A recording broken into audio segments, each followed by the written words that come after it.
दोस्तों, fair and lovely की शुरुआत कब हुई और ये किन किन विवादों से घिरा रहा? तो चलिए आज इसी के बारे में हम बात करते हैं। हिंदुस्तान यूनिलीवर ने भारत में फेयर एंड लवली लॉन्च की। दावा किया गया कि यह दुनिया की पहली फेयरनेस क्रीम है। इसमें नायासिनामाइड विटामिन B3 का इस्तेमाल हुआ, जो स्किन की पिगमेंटेशन कम करता है। उस समय मार्केट में ऐसी कोई क्रीम नहीं थी, इसलिए ये बहुत जल्दी पॉपुलर हो गई। उस समय मार्केटिंग स्ट्रैटेजी सबसे बड़ा गेम था। फेयर एंड लवली ने टीवी एड्स में एक ही कहानी दिखाई गई। लड़की सांवली है तो रिजेक्ट हो जाती है, और फेयर एंड लवली लगाती है तो गोरी हो जाती है और सफल हो जाती है। इन एड्स ने यह मैसेज दिया कि गोरा रंग ही सुंदरता और सफलता तथा आत्मविश्वास का प्रतीक है। सांवला रंग समस्या और असफलता का कारण। यहीं से लोगों के दिमाग में फेयरनेस जरूरी बन गई। इसके बाद फिर फेयर लवली ने रिकॉर्ड तोड़ सफलता हासिल की। 1990 से सन 2000 तक फेयर एंड लवली भारत की नंबर 1 फेयरनेस क्रीम बन गई। 40 से ज्यादा देशों में बिकने लगी। Asia, Africa, middle east. Company को अरबों रुपए का मुनाफा हुआ। ब्रांड एम्बेसडर, कई बड़े celebrities, film stars, miss India आदि इसका प्रचार करने लगे। लेकिन यहीं से विवाद शुरू हुआ, जैसे कि रंग भेद करना, कलरिज्म। ब्रांड पर आरोप लगा कि ये कंपनी लोगों को सिखा रहा है कि गोरे बनो तभी अच्छा है, सांवला रंग बुरा है, इत्यादि। ये मानसिकता समाज में पहले से थी, लेकिन फेयर एंड लवली ने इसे और मजबूत कर दिया।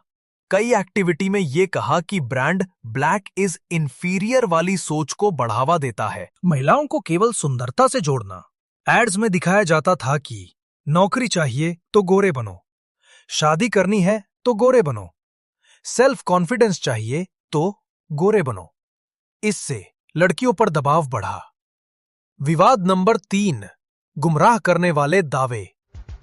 4 हफ्तों में गोरा बनाए, कामयाबी की चाबी, इत्यादि। लेकिन मेडिकल साइंस कहता है पूरी स्किन टोन बदलना संभव नहीं।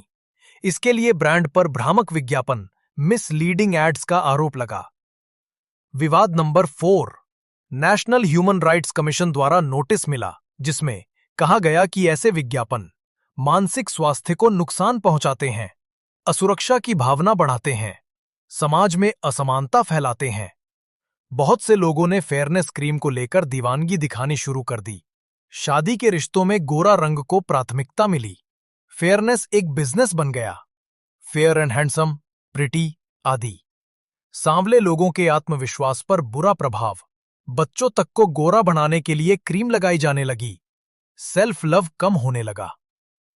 फिर यहीं से बदलाव का दौर शुरू हुआ। 2010 के बाद लोग बोलने लगे, सुंदरता रंग से नहीं होती। इसके बाद यहीं से फेयर एंड लवली पर प्रेशर आया। सबसे बड़ा मोड़ सन 2020 में ब्लैक लाइव्स मैटर आंदोलन। अमेरिका में जॉर्ज फ्लॉयड की मौत के बाद ब्लैक लाइव्स मैटर मूवमेंट शुरू हुआ। दुनिया भर में कंपनियों पर दबाव, stop promoting colourism. Fair and lovely ने 45 साल बाद अपना नाम बदलने का फैसला किया। नंबर 8, इसके बाद इसका नाम बदलकर ग्लो एंड लवली रख दिया। HUL ने कहा, अब हम फेयरनेस नहीं, ग्लो, रेडियंस और हेल्दी स्किन को प्रमोट करेंगे। इसके बाद एड्स बदले, पैकेजिंग बदली, फेयरनेस शब्द हटाया, ब्रांड मैसेज बदला, ग्लो इज कॉन्फिडेंस। लेकिन कुछ लोग बोले, नाम तो बदल दिया, प्रोडक्ट वही है। आज की स्थिति यह है कि अभी भी मार्केट में टॉप सेलिंग क्रीम है, लेकिन अब खुद को फेयरनेस क्रीम नहीं कहती। अब ये ग्लो क्रीम, ब्राइटनिंग क्रीम के रूप में बिकती है। कंपनी अब विमेन एम्पावरमेंट और सेल्फ लव की बातें करती है। इसके बाद भी फेयर एंड लवली ने एक बड़ी जरूरत बनाए रखा, अरबों रुपए कमाए, समाज की सोच को शेप दिया, लेकिन कलरिज्म को बढ़ावा देकर कई विवाद झेले। अंत में खुद को बदलना पड़ा। तो दोस्तों, ये जानकारी आपको कैसी लगी? अगर अच्छी लगी है तो हमारे चैनल को लाइक और सब्सक्राइब जरूर करें। मिलते हैं नेक्स्ट वीडियो में। तब तक के लिए जय हिंद, जय भारत।